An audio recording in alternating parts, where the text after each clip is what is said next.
So payback period, start with payback period.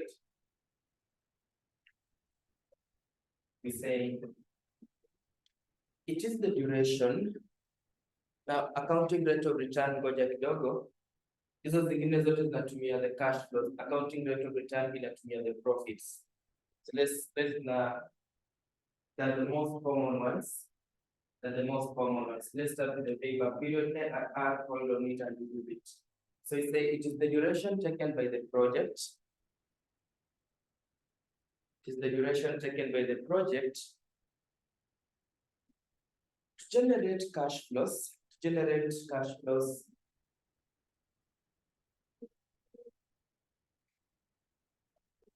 That are sufficient. Generate cash flows that are sufficient to recover the initial outlay. Generate cash flows that are sufficient to recover the initial outlay. Next point. For a project generating fixed annual cash flows. For a project generating fixed annual cash flows,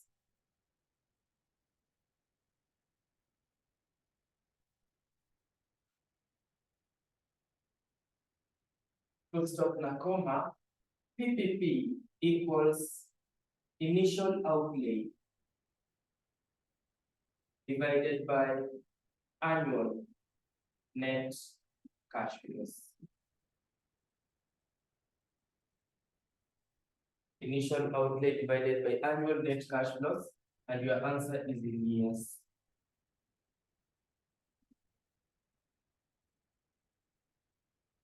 Kumbuka to pay back is to recover. Like unapata, the company, the initial outlay of that project is maybe 10,000. Na kila mwaka the cash flows that we get cash flows of like 2,000 per annum. 3,000 per annum. What is the payback period? How long will I take to recover the cost of 10,000? So take 10,000 divided by what? Divide by 3,000, 3 point something here. So the payback period, the recovery period. The recovery period. The next you say, for a project with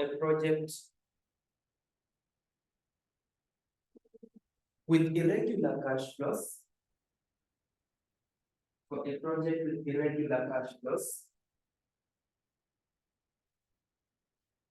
into brackets lump sum, here kwanza ilikuwa annuity, comma, we accumulate such cash flows until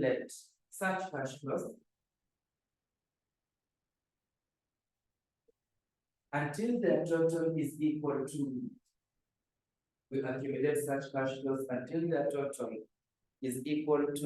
initial outlay.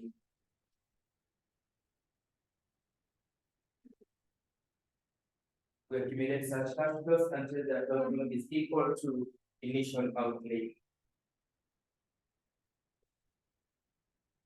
So you can have we can use last sitting of modern financial workings. We can have it as illustration. We use April 2023. Just question number 1B. April 2023, question 1B.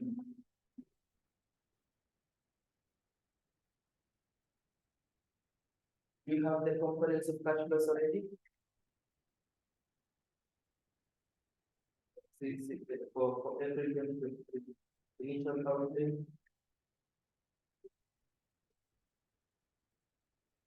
So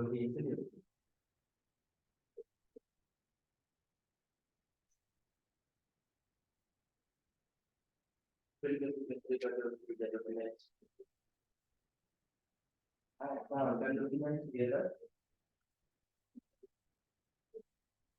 So April 2023.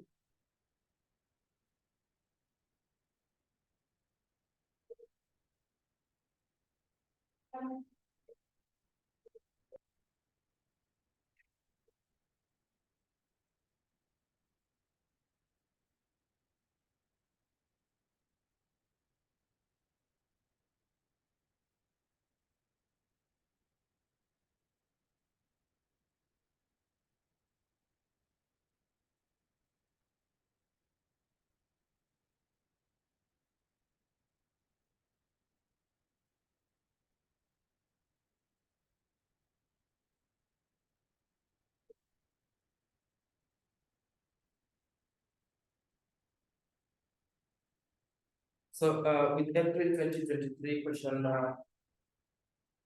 1B.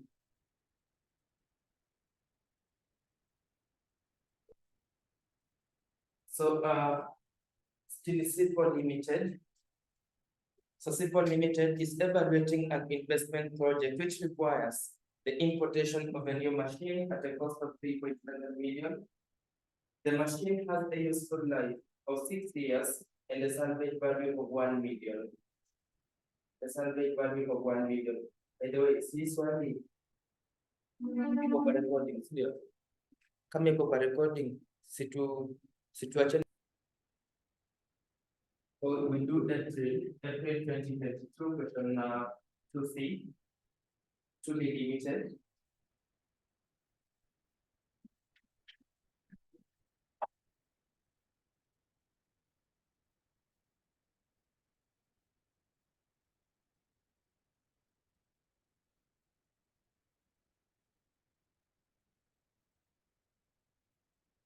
April 2022 question 2C, Truly Limited. Page 10.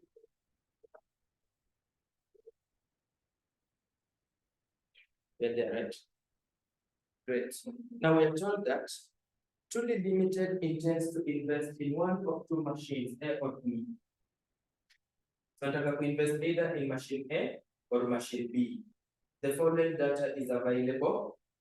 We have data for machine A, the cash inflows, and machine B, the cash inflows. Year 0 is negative, which represents the initial outlay. Year 0 is the initial outlay. Year 1 mpaka year 5 tuko na cash flows hapo. Then additional information, both machines have a useful life of 5 years. Imekuwa indicated above. Depreciation is on straight line basis, tax rate is 30%. Secret number 1.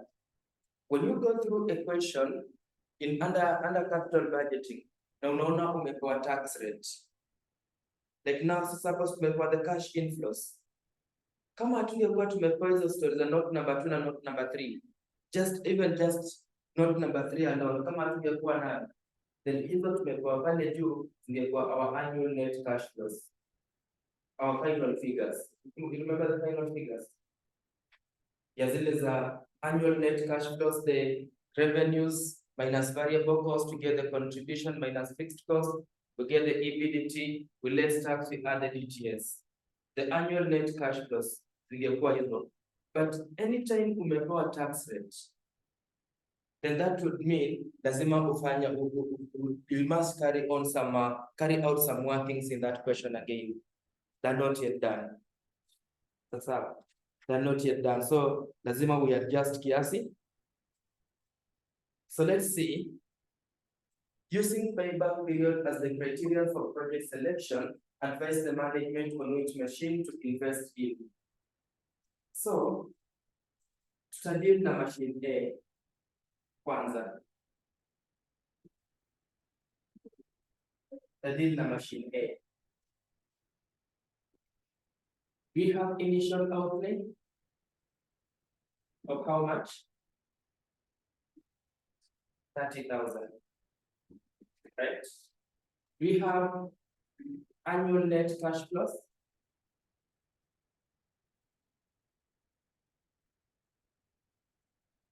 Kwa sababu tumepewa tax rate hapo chini, then lazima we need to work on those cash flows and more. So you have the year, miaka mitano. So year 1, year 2, year 3, year 4, and year 5.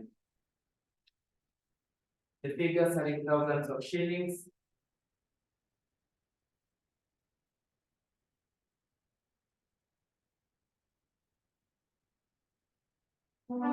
The figures are in thousands of shillings. So we start with the earnings before depreciation and tax. Kwa sababu tumepewa tax rate, then hizo cash flows ni before depreciation and tax. They're the pre-tax cash flows because we have the tax rate. So year 1 we are having how much? 8,400. Year 2 we are having 9,600. Year 3 14K. Year 4 10,000, and finally nothing.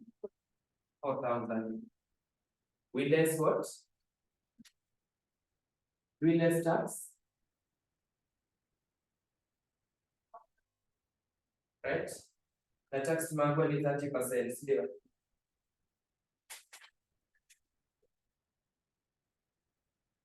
The tax we've been told is 30%.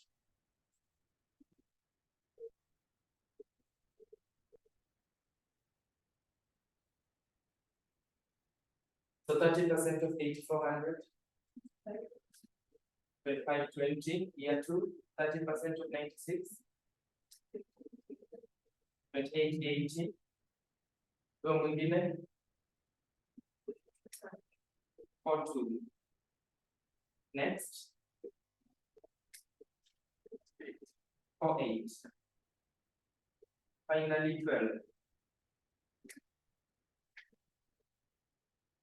Then we add what? The depreciation tax shield here. So depreciation tax shield, cost minus the salvage value over the useful life. What is the cost? 30,000. What is the salvage value? How much? Is it 5? There's no salvage value still. Na miaka ni ngapi? Miaka ni 5 times 30%.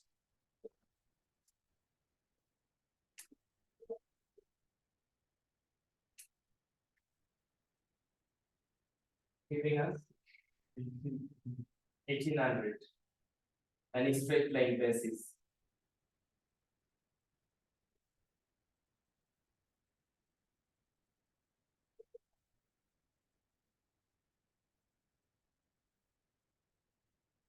We have our net cash flows.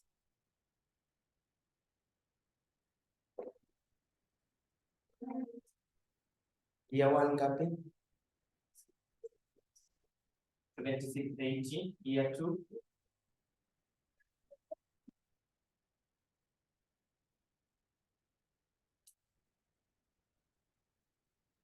8520. Year 3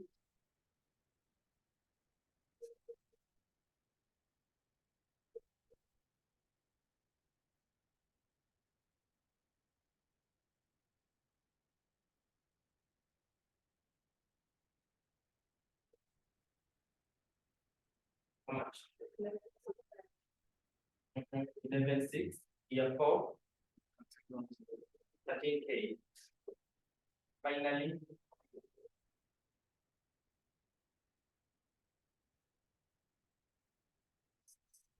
600. So terminal cash flows are not there. Clear. Terminal cash flows are not there. So the payback period, our intention is to pay back our investment of 30,000. Clear. So we simply have our year. We look at the cash flows. Then we look at the cumulative cash flows. We accumulate the cash flows. These cash flows are not, they're different kila mwaka. Are they lump sum of annuity? Patapotea? Ni moja moja, sio? Kwa hivyo ni lump sum. Lump sum, si annuity. Annuity comes from the word annual. Yeah, fixed amount for many years. Ingekuwa from year 1 to year 5 niko na maybe 30,000. Then hapo tungesema I'm having 30,000 annually. But this is not annually, still. So the 76,8 is coming in only once, a lump sum of year 1, right? 85,20, a lump sum of year 2. Senior. Yeah, so these ones are what? A lump sum. So, and that's why we say a lump sum na annuity imepotea. Imepotea.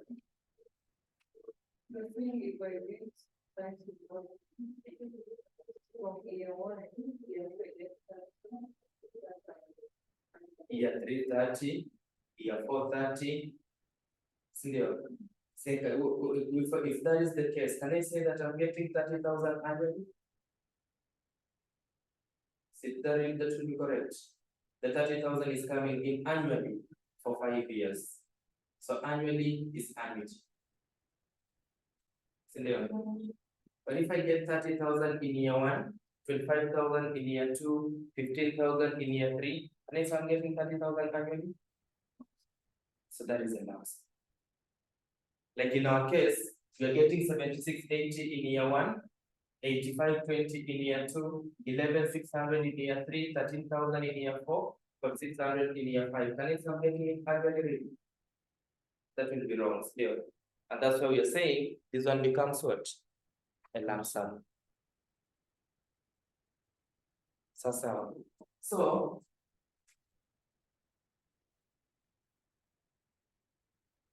our target is to recover how much? Is to pay back the 30,000. In the first year, we are able to get how much? 76,80. After year 1, cumulatively, we shall have recovered 76,80. So I have a long way to go.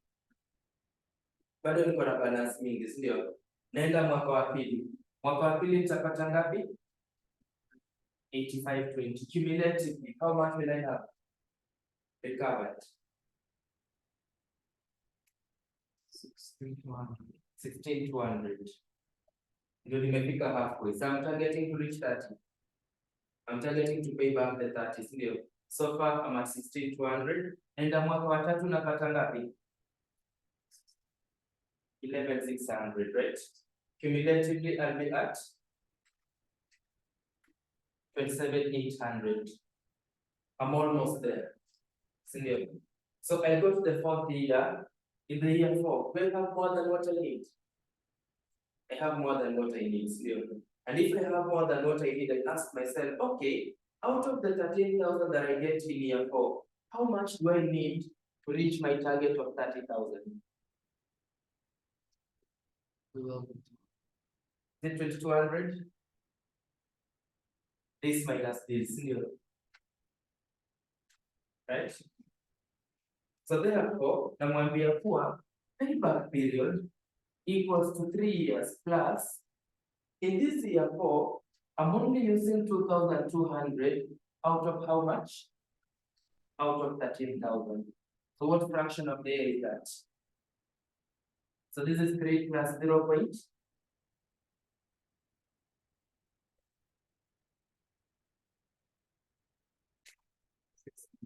0.169. So therefore, payback period is 3.169 what? Yes. If you are to.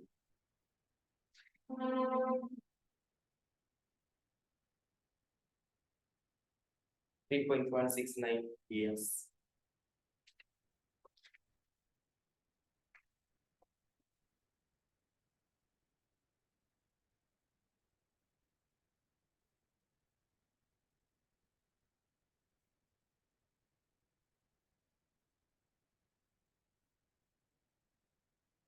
That is how well. Yeah.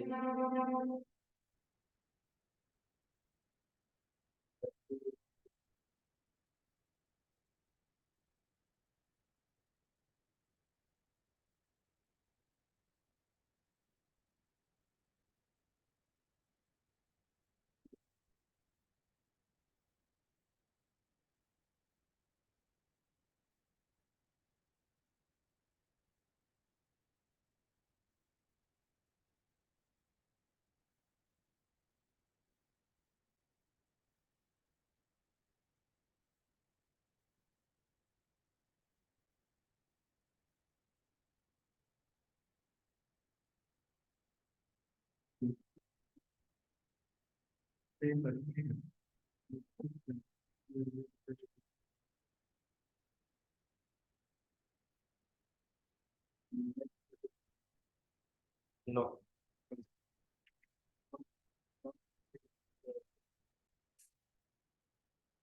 Kama hujapewa tax rate na umepewa cash flows vile hii swali ilikuwa, tunasema tu the net cash flows year 1, 2, 3, 4, 5. If there was no tax rate, then hizo net cash flows zetu zingekuwa. Get the point? Lakini kwa sababu tumepewa the tax rate, we must apply it. You know, if there is no tax, then hapa itakuwa zero. Because tax is not there. In finance, you don't get tax rates. If the examiner has not given you the tax rate, you don't use it. Usianze kusema wewe ni Mkenya, tax ya Kenya ni 30%. Hapana. Finance, you must be given information for you to do what? To use. Sasa, so kama tungekuwa na tax rate, inamaanisha tax ingekuwa zero. Na si hata DTS ingekuwa zero. Because tungefanya depreciation times zero. So hii ingekuwa zero, hii pia ingekuwa zero. Sisi ndio nazo ndio zingebaki hapa. Yeah. Sasa, so if there is no tax rate, the net cash flows are the same as the earnings before depreciation and tax.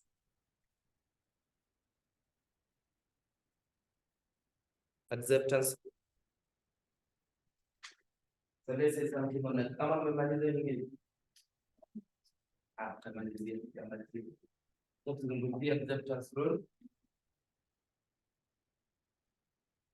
We say this. The management establishes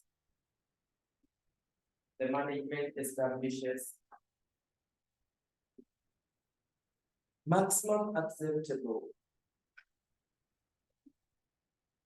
The management establishes maximum acceptable PBP expected from its projects. Management establishes maximum acceptable PBP expected from its projects.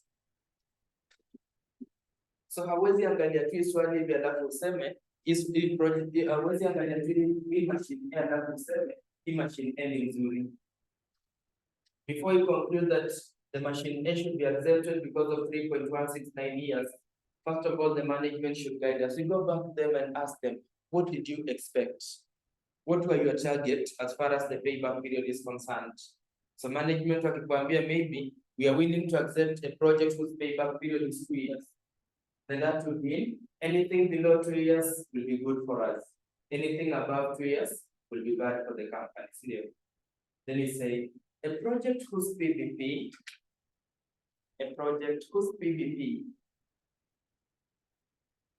is less than the one set by the management. A project whose PBP is less than the one set by the management is accepted.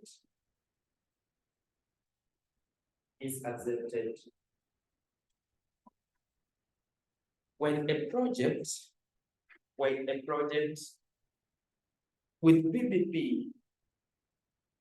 a project with PBP, greater than the one set by the management,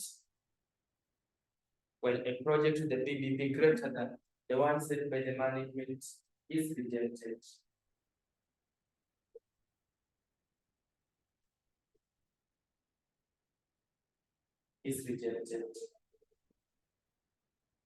The next one to say, for ranking, comma, the lower the better.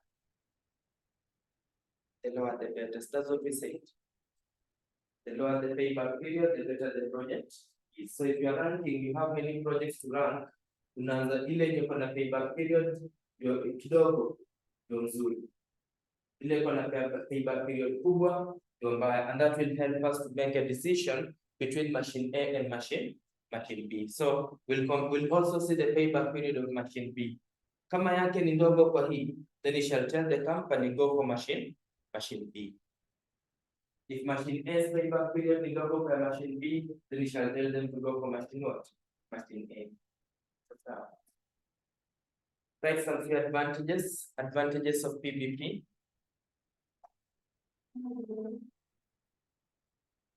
Advantages of payback period. Number one, it is easy to calculate and apply. It is easy to calculate and apply when compared. It is easy to calculate and apply when compared to modern techniques. When compared to modern techniques.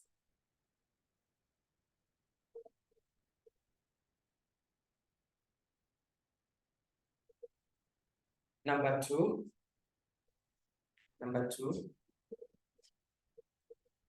it uses cash flows. It uses cash flows and not accounting profits. It uses cash flows and not accounting profits to avoid manipulation. It uses cash flows and not accounting profits to avoid manipulation. So it's not easily manipulated because it's using cash flows. Number three. Number three say it helps to eliminate. It helps to eliminate projects. It helps to eliminate projects in the initial stage. In the initial stage of investment appraisal. It helps to eliminate projects in the initial stage of investment appraisal. So zile ziko na payback period ambayo ni kubwa zaidi, kwanza tunazing'oa. So it is used in elimination, so that the less projects that we remain with, we cannot evaluate using other techniques. Another advantage. It helps to improve the firm's liquidity position. It helps to improve the firm's liquidity position by considering many projects. By considering many projects within a small duration. By considering many projects within a small duration.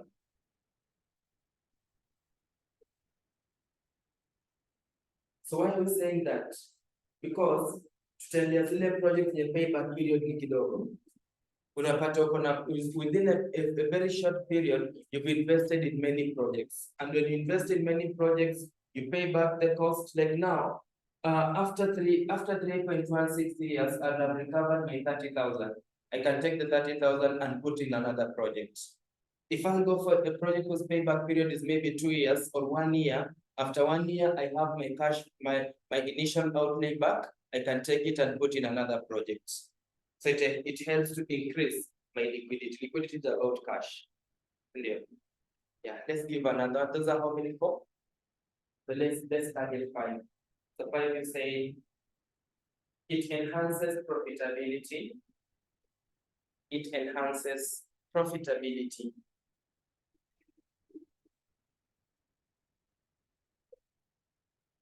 By considering projects with the shortest recovery period. By considering projects with the shortest recovery period. By considering projects with the shortest recovery period. Maybe some few disadvantages. Disadvantages na kwanga pros ama cons. Disadvantages ni cons. Advantages ni pros. Disadvantages ni cons.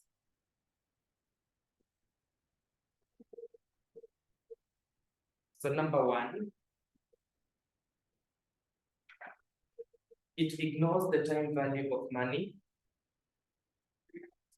It ignores the time value of money. by not discounting the cash flows. It ignores the time value of money by not discounting the cash flows.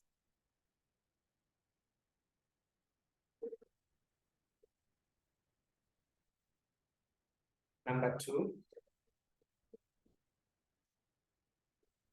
it ignores cash flows. It ignores cash flows relating to the project.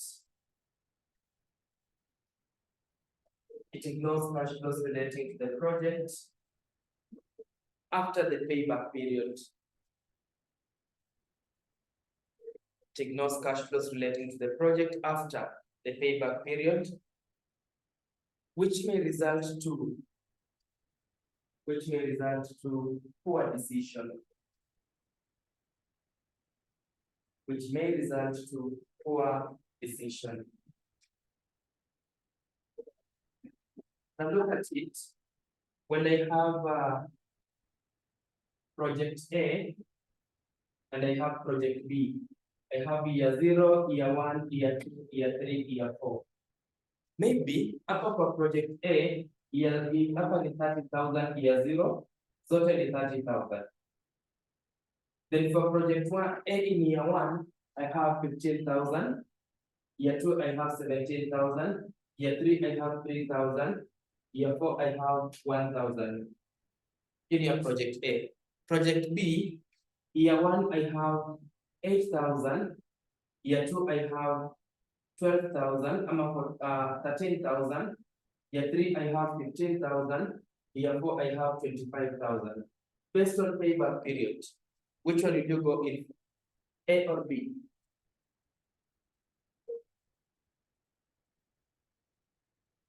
Which one is better?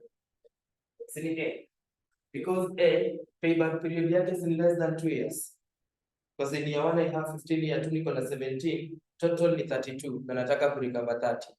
So less than 2 years I've already recovered the IO, sindio? But ideally speaking between A and B, which one looks better? Sipi inaleta cash flows nzuri.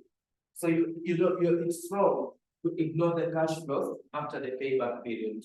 And that's why under the qualities of a good investment appraisal technique, tulisema should consider cash flows for the entire life of the project. So this one is a bad one there. So another limitation, it does not rank the projects. It does not rank the projects according to their true profitability.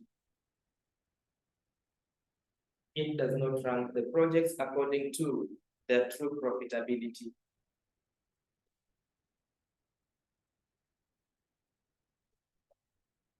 I.e., good projects may be rejected. Good projects may be rejected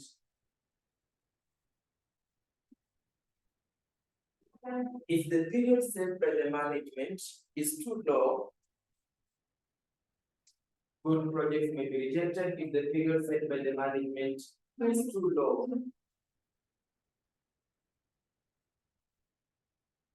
When bad projects may be accepted,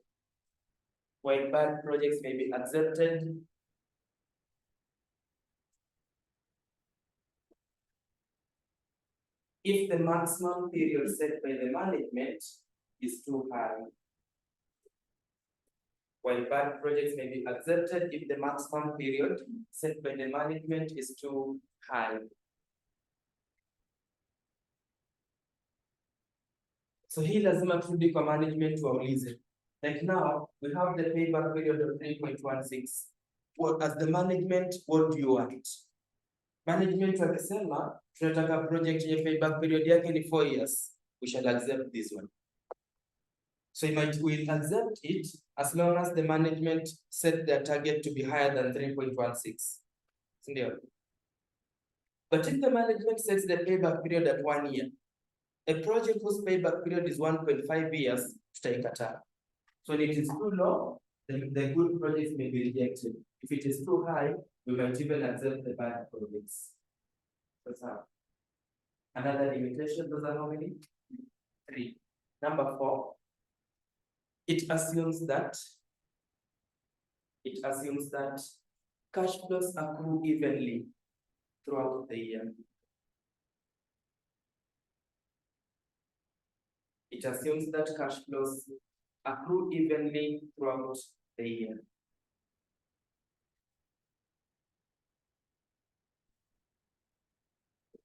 In that cash flows for a fraction of a year,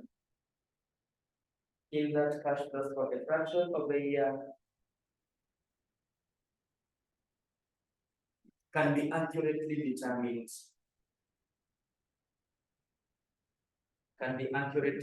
determined.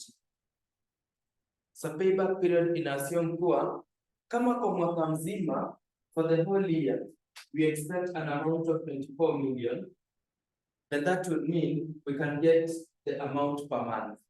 On monthly basis, itakuwa inamaanisha tunapata 24 divided by 12. So you have 2 million per month. So that is not always correct. At kama niko na 24 million for the whole year, then that means I'm getting 2 million monthly. It's never practical, right? Because in a business, we always have ups and highs, ups and downs. Kuna ile mwezi tuko sawa, kuna ile mwezi tunafanya biashara vizuri, depending on the cost of demand and supply. So in assume kuwa with 24 million for the whole year, we can even get the sales per annum, per day. It's not correct. Dhana moja ya mwisho. It is difficult to choose between the projects with the same payback period. PPP. So napata project A payback period yake ni 3.169, project B pia ni 3.169. Now which one do you go for? Tricky. Great. Number 2, let's talk about net present value. Net present value, NPV.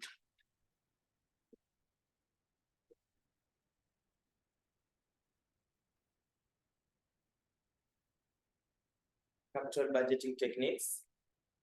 Number 3, we have the net present value, NPV. Then you say it is the difference between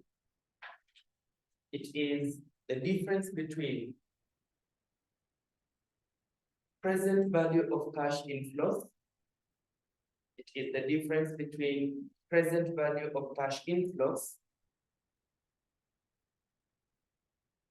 into brackets PVCI. Present value of cash inflows, that is PVCI, and initial outlay. And initial outlay into brackets IO.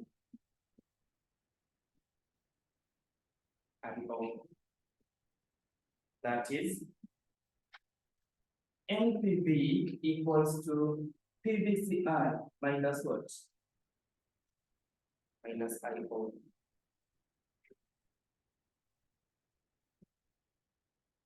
NPV equals the present value of cash inflows minus initial outlay. Great. Next point to say, cash flows are discounted. Cash flows are discounted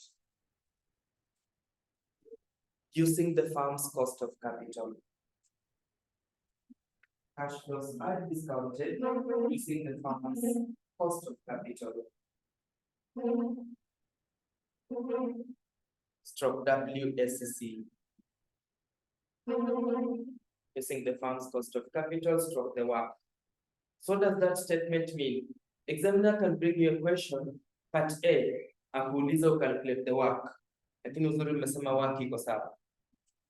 So part A anaweza kuuliza calculate work. Part B, akuuliza calculate NPV. Sasa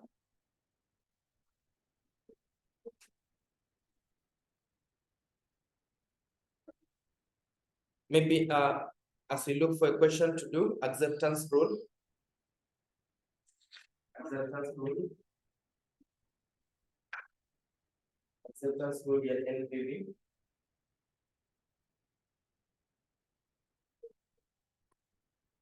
We say a project with a positive NPV, a project with a positive NPV is accepted. A project with a positive NPV is accepted, when a project with a negative NPV, is rejected.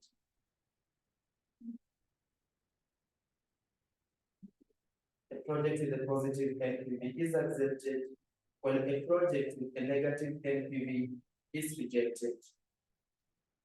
Umeona yote jasema management establishes when you calculate NPV, kama ni positive accept, kama ni negative reject. Sasa the next is saying for ranking,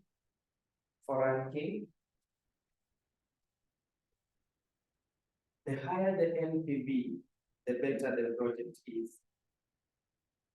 For ranking, the higher the NPV, the better the project is.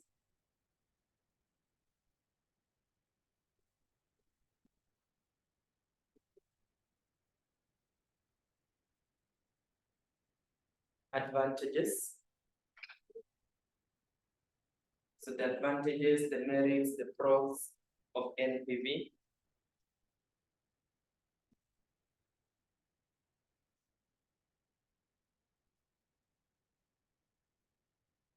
And just put a star hapo chini alafu useme refer to components of a good investment appraisal technique. So the features are components of a good investment appraisal technique. You remember them? Or do we have them before we start remembering? Moja ni it uses cash flows. The NPV natumia cash flows. It considers time value of money. So the advantages the NPV. It uses cash flows for the entire life of the project.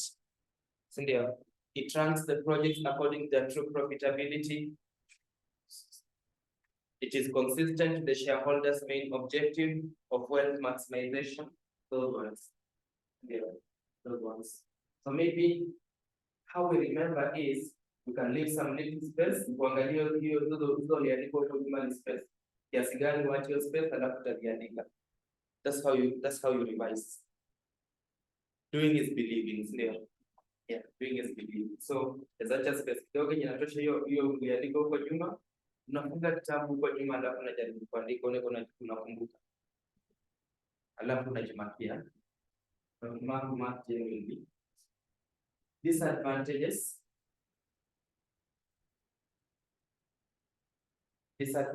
of NPV.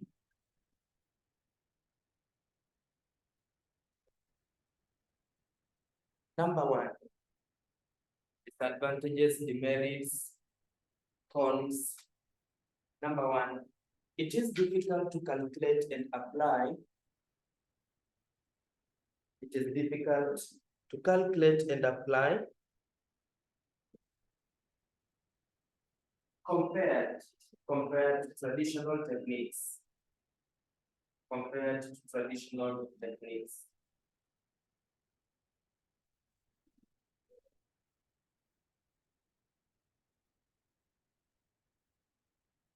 Number two,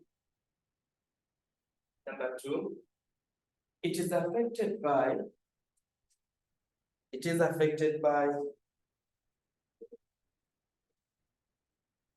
the assumptions. It is affected with the assumptions associated with calculating cost of capital. It's affected by assumptions associated with calculating cost of capital. So hii WSEC tusema tuna discount cash flows kutumia kama iko na error hata NPV itakuwa na error. Sasa so if the cost of capital has errors, it will also affect the NPV because we are using it. Number three, Number 3, it assumes that the cost of capital, remains constant throughout the project life. It assumes that the cost of capital remains constant throughout the project life.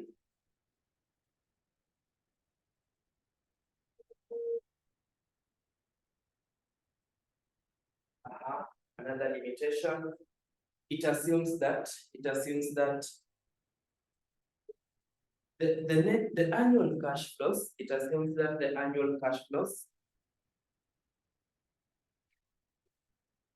are known in advance. And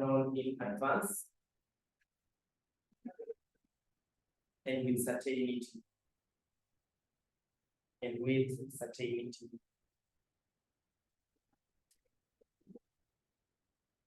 Ingine,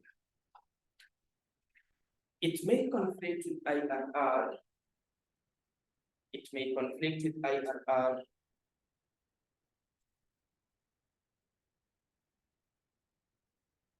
When comparing mutually exclusive projects, IRR is the internal rate of return. When comparing mutually exclusive projects with different initial outlays. When comparing mutually exclusive projects with different initial outlays. So we shall learn that NPV and IRR zinapelekana. Ukichukua project under NPV, unafaa pia uichukue under IRR. But tunasema there are some circumstances when that rule will refuse. Unapata NPV imesema chukua project A na IRR inakata inasema chukua project B. So it leads to some conflicts. Another one, it may conflict with IRR.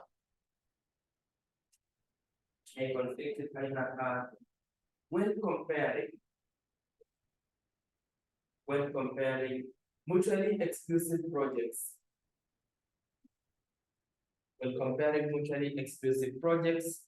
With different useful lives.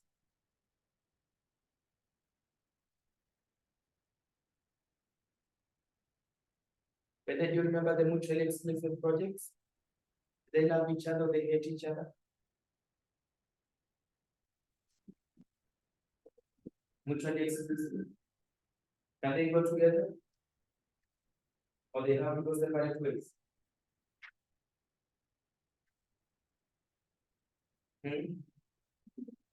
The types of investment projects. Then they are competing projects which cannot go together. Hata ukisumbukane sana, exclusion. So you exclude one project when you accept the other. Yeah. It's like oil, water and oil. They cannot go together. They cannot match. You either take this one or you take the other one. You cannot take both. Yeah. So if you're looking at the mutually exclusive projects, unapata NPV imesema chukua 1 na IRR imekataa 1 inasema chukua 2. So it brings some conflicts. Sasa hizo ni terms, ndio.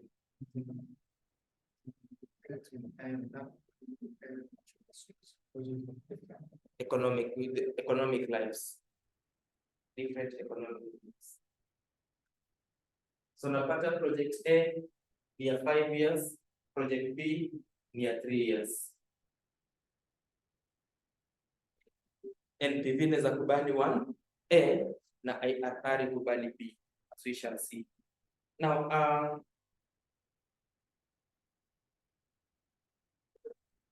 we can take some 10 minutes, right?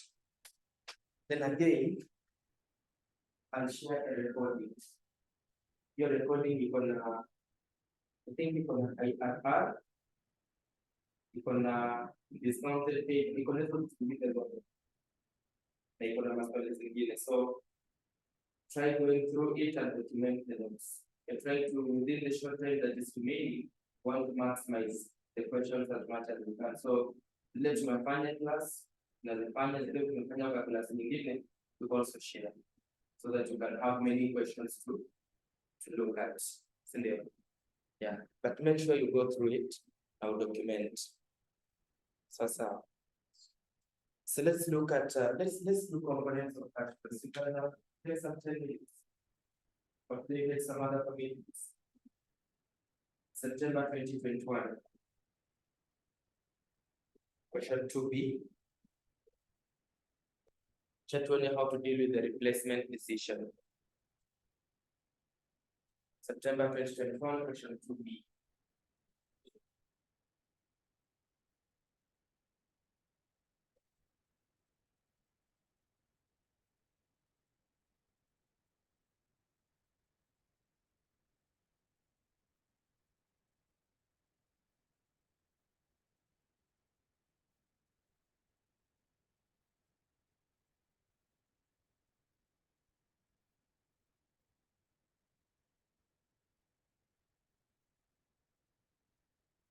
Page 24. September 21 to all. Jahazi Limited, the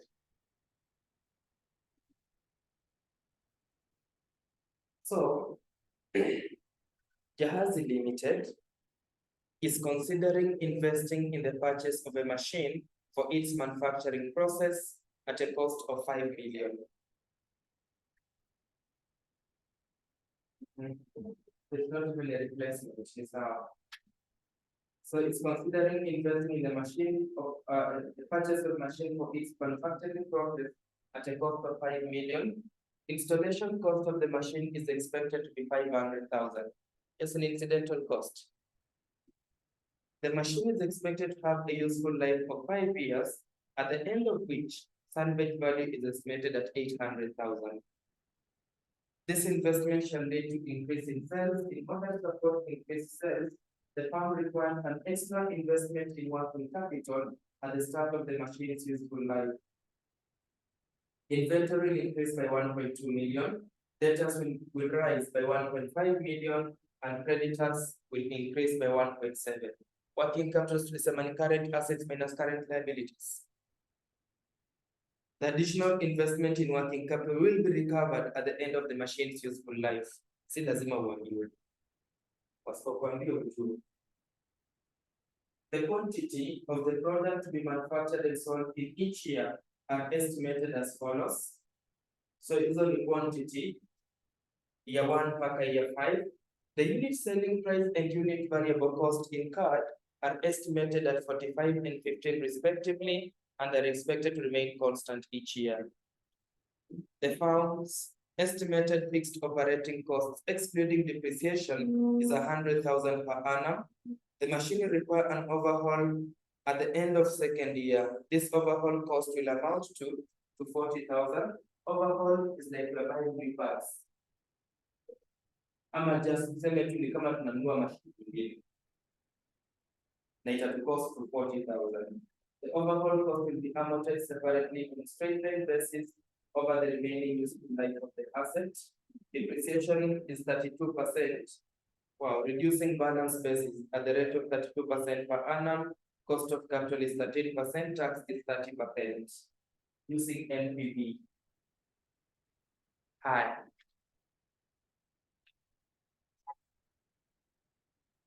So can we have initial outlay?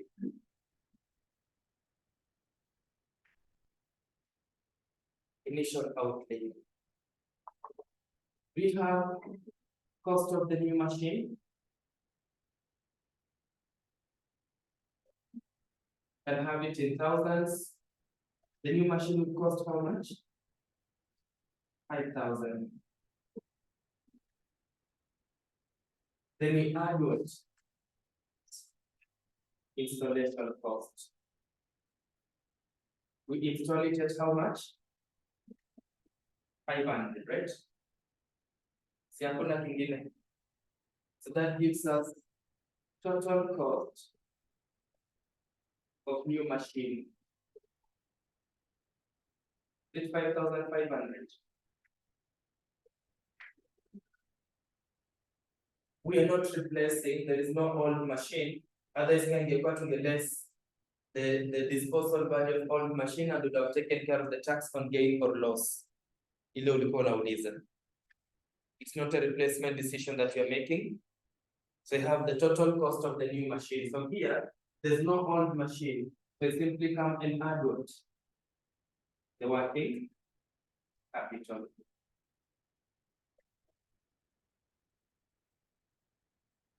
We add the working capital.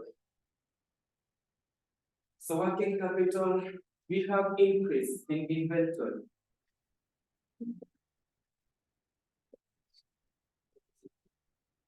Inventory will increase by 1,200, right? Then we add increase in receivables. Debtors will increase by 1,500. Then we less increase in what? Creditors. Ambayo ni ngapi? 1,700. So what is our working capital? 1,000. 1,000. Ndio. Kama zina reduce. Because next time watakwambia stock will increase by 1,200, debtors will reduce by 200. Reduce, just change the sign. Reduce, current assets reduce, una subtract. Current liabilities reduce, una add. You just change the sign.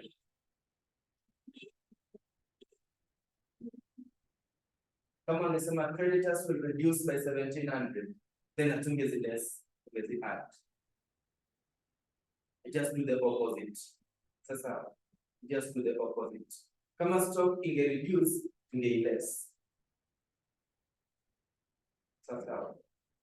So do you have the initial outlay? 6,000 happy. 6,500.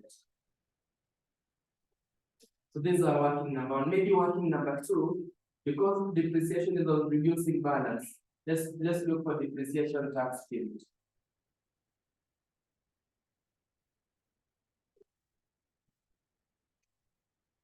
Because it's on reducing balance. Otherwise, straight line basis we get a direct.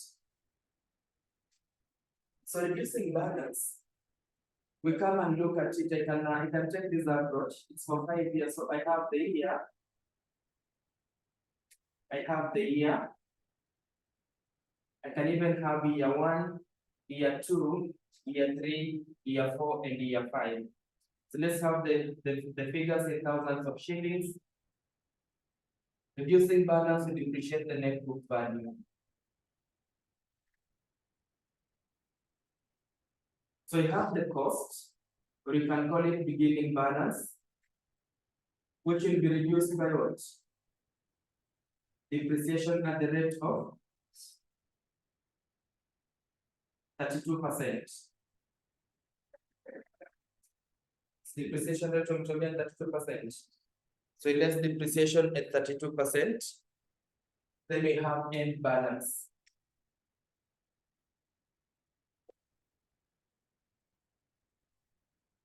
So beginning balance will less the depreciation at 32%.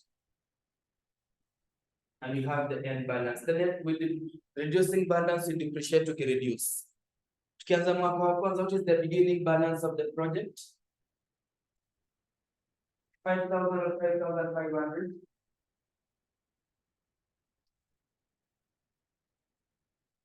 Assistant of first year, what is the value of the machine? Into 5,000 or 5,500? We do 5,500, not 5,000. Incidental costs forms part of the machine. Tukinunua tuweke installation, na kwa total cost yake.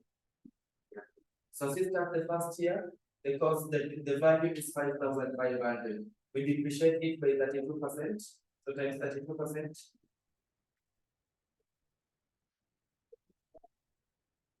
$1,760. And balance iko ngapi?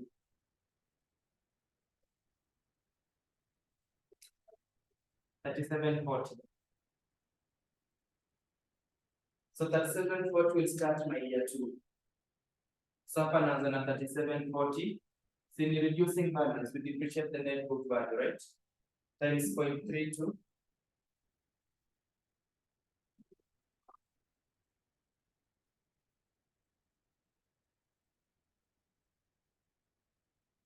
They can be 1197. The difference becomes the 740 minus answer. Sorry? 2543. 2543, does it start my year 3? Times 0.32. 814. Baki na ngapi?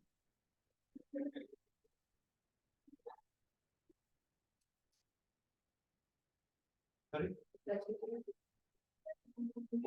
Less. 1729. So hapa tuko na 1729 times 0.32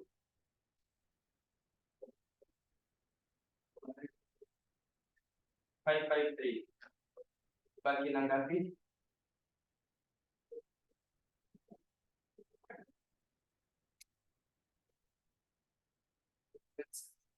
1176. So you have 1176. Now mwaka wa mwisho usifanye hivyo. Mwaka wa mwisho unajiuliza, what is the scrap value of this machine? The salvage value is estimated at 800,000. So therefore, in the last year, you want to remain with 800. You should depreciate it by how much? So the last year, depreciate by the balancing figure. 376. So ukifanya 32% of 1176.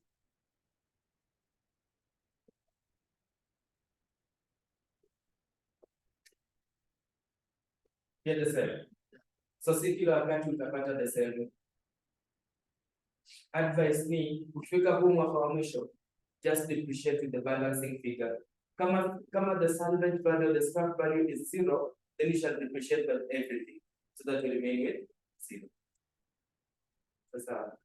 So in the last year, don't do that 2% of this, but depreciate by the balancing figure. How much should you reduce it by to remain with the salvage value? If the salvage value is 0, then you should depreciate by 1176, so that at the end of the year, you have 0. So can I have the DTS? 30% of what? Of the depreciation. So 30% of 1760.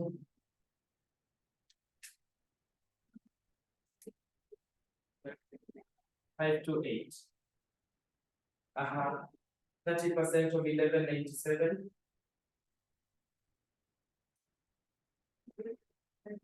359. 30% of 814. 244. 30% of 553. 166. Finally, 30% of 376. Hiyo ni mingi. 113. 30% of 376. So kazi kubwa kwa swali tumemaliza. Hiyo depreciation ndio ilikuwa kuleta shida. So you can have working number 3, annual net cash flows now.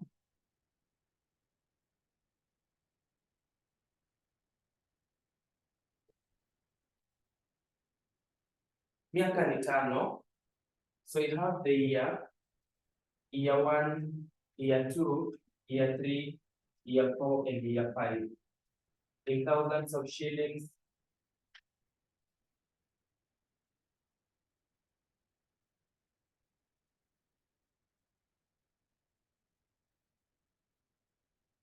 Now, with my good knowledge of of statistics.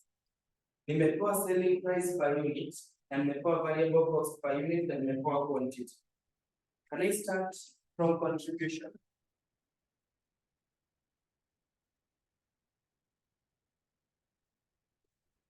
Ni avoid listed the sales na variable costs. What is the contribution per unit? Block number 1. 45 minus 15. Then I multiply by what? The quantity. Hope that makes some sense. Nimavoid ile step ya kwanza na sales 45 times quantity, then less variable cost 15 times quantity. That is okay? Sawa? So 45 minus 15 is 30. So 30 times 20. Year 1 is 600, right? 30 times 25, 750. 30 times 30, 900. 30 times 35, 1050. Then 30 times 40, 1200. So hapo tushamaliza sales, tukaless variable cost, tumepata contribution. Then we less what? We less fixed costs. Wametuambia ni ngapi kila mwaka? Wamesema 100 kila mwaka.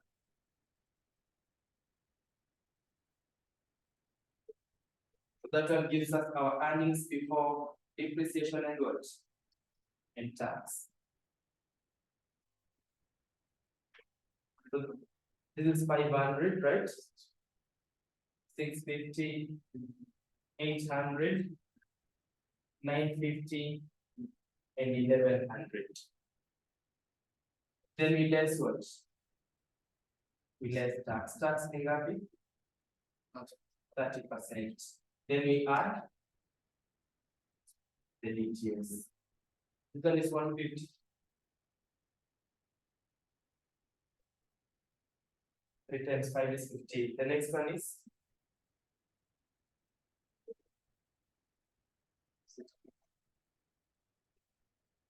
195.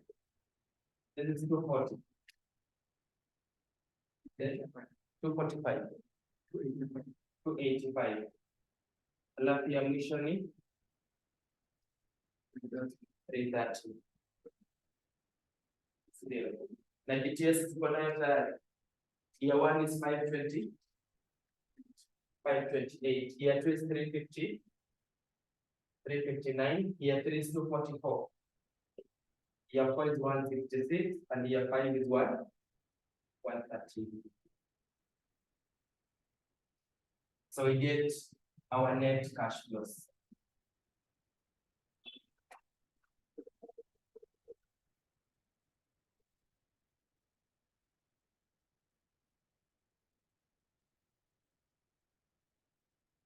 So year 1, right? 878.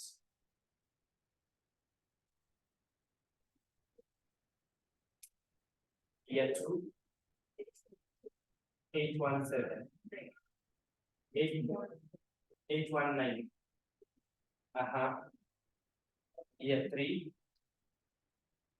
804.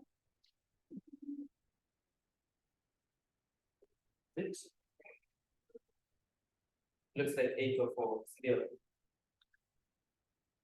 Year 4, 9. Year 5. 796, and finally, sorry, 786. Thank you, finally.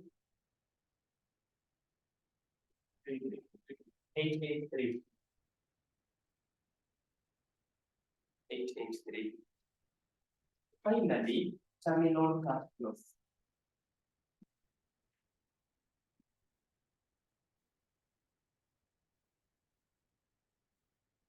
Terminal cash flows.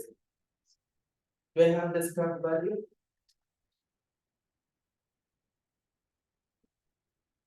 Scrap value of the new machine, 800. Then I add what?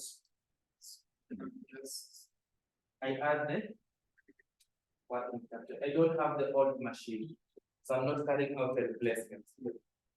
So working capital is invested in how much? In the 1,000.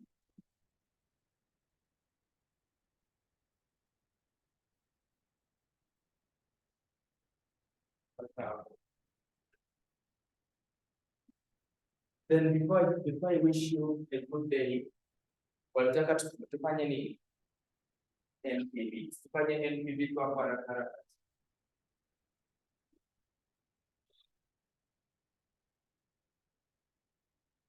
So NPV.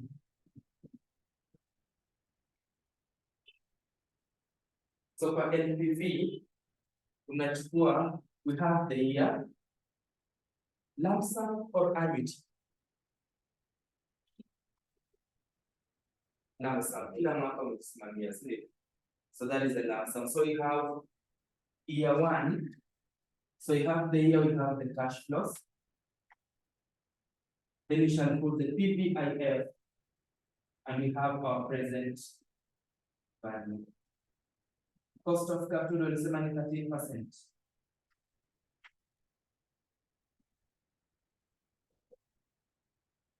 Iko hapo kwa swali, si ndio? So ni copy na kupaste. Mwaka wa kwanza tuko na 878. Year 2 we have 819. Year 3 we have 804. Year 4 we have 786. Year 5 we have 883. Do you have another year 5? Where we have 1800? The terminal cash flows. So 13% 1 year.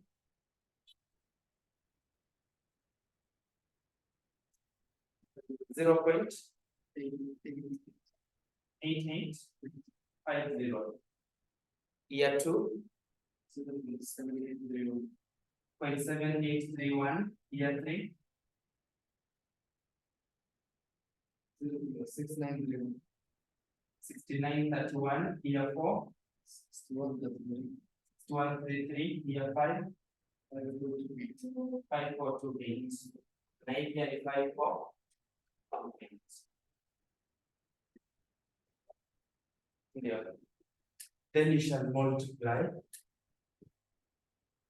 Year 1, year 2, year 3, year 4, year 5, year 5. Whatever you get hapo chini is what we call present value of cash inflows. Then we less what? Initial outlay. What is the initial outlay? 6,500. So we less 6,500. Ile answer tunapata hapa sasa nini? Kama ni positive, accept. Kama ni negative,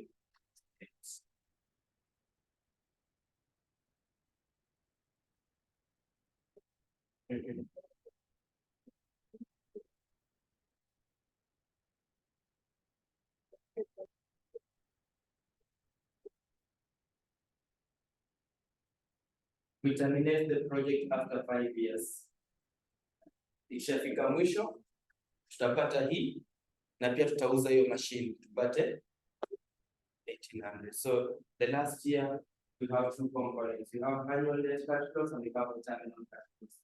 The last year of its operation.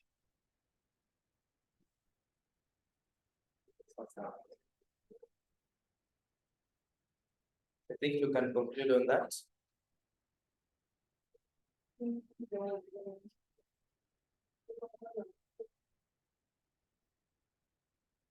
Wow, there's an overhaul somewhere.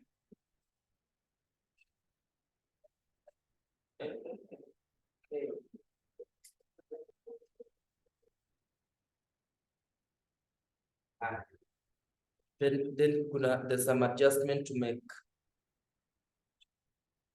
Then there's an more explanation about the DTS in the 5th year. So let me start with the DTS in the 5th year. In the 5th year, hapa, I discourage people from doing 32% of this figure. just as I explained. Nilisema, angalia what is your salvage value.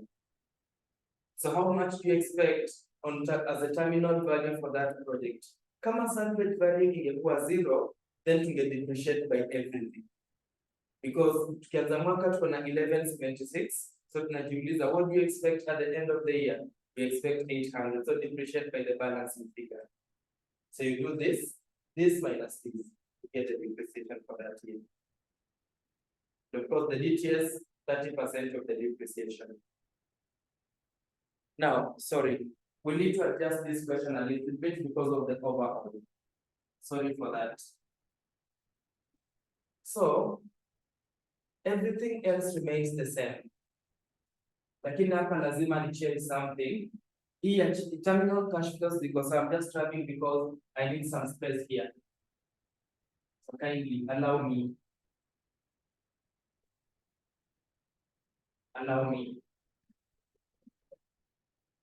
There's an overhaul that is happening in which year? So as I add the DTS, hapa, I'm also supposed to add the amortization tax sheet.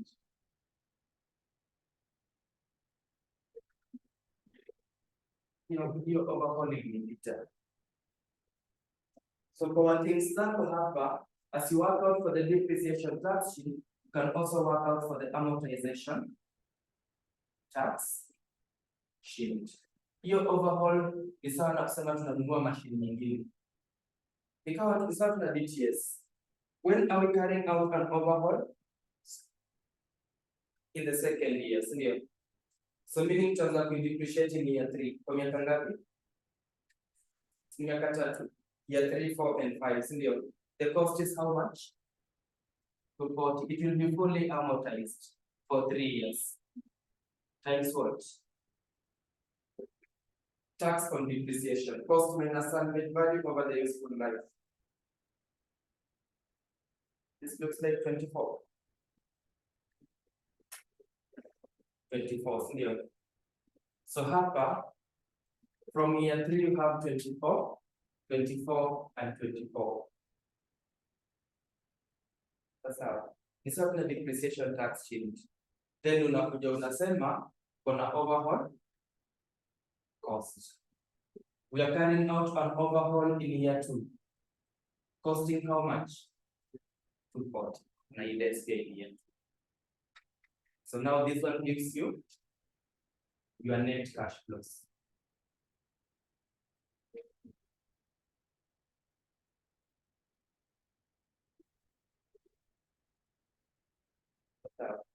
So hizi figures unapata hapa, kindly ndo zenye uzieke hapa. Because najua zitakuwa tofauti from year 2. Year 1 ni 878, but year 2 ni tofauti still. Yeah. So those are the figures that you put here for the cash flows, year 2, year 3, year 4, mpaka year 5. Scrap value haibadiliki. Sasa, yenye ni change tu hapa peke yake. Sorry for that. Terminal cash flows haibadiliki because we are amortizing it fully. The overall cost after the 5 years, there's no value that is remaining.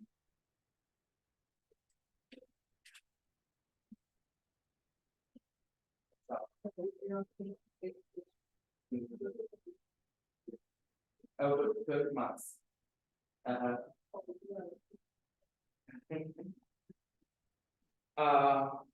It varies. It varies. When we are marking, this is what happens. First of all, tunaangalianga mtihani ulikuwaje. Kama mtihani ulikuwa favorable, we become a little bit strict in marking. But kama mtihani ulikuwa unfavorable, we become very lenient. Hapa kwa DTS, out of 12 marks, ninasema DTS peana 3 marks. Initial outlay peana 2 marks. Ndio. Na hiyo 2 marks, kama ameandika hapa amepata hii mzapeana mark. Kama amepata DTS, hii working capital za peana mark. Na kama amepata hii peana mark, alafu nasema any two at one, any two at one. So umepata tick start, lakini uko na 1 mark. So ukianguka hii na umepata hii na hii, still get your 2 mark. Sasa hapa useme labda ni 3 marks, ndio waone tu kuna kitu umefanya. Ukipata hizi labda so hapo already uko na karibu 6, alafu anatafuta tick start. It all depends on how the exam was. So hapo already uko na 2 plus 3 ni 5. Kama exam iko ngumu sana, unasema hata peana marks 3, hapa peana marks 3, hizo already ni 6. So marks zingine 6 tafuta kwa cash flows, peana labda marks 4. Kwa NPV peana marks 2. So it varies. We are given that power to dictate how the marking scheme will be. So that's why wakati mwingine unapata swali ya NPV wamepeana 6 marks na kazi yake ni mingi. Na swali zingine wamepeana 14 marks na kazi yake ni kidogo. So it varies.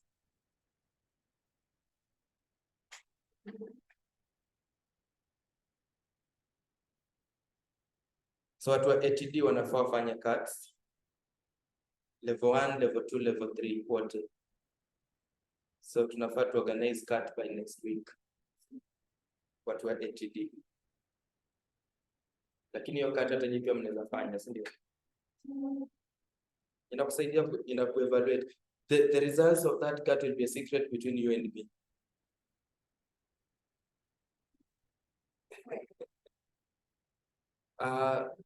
The deadline for their submission of cuts is on 14. So it has to happen probably next week. But I really wanted this cut not to affect our classes because of no time in classes. So we might even give a takeaway. I might give a takeaway.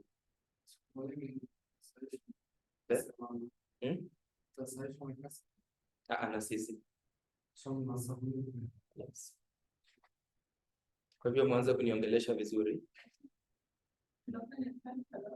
Sisi ndio tunasahisha na tunapeleka kasni. Yes. ATD and comes. It represents 15% of the total marks. Mwanzo kuniongelesha vizuri, si ndio? Niwape more than 10, si ndio? Mwanzo kutafuta 40. Anyway, so I think Katrina, I've answered you. Yes, you have. Okay.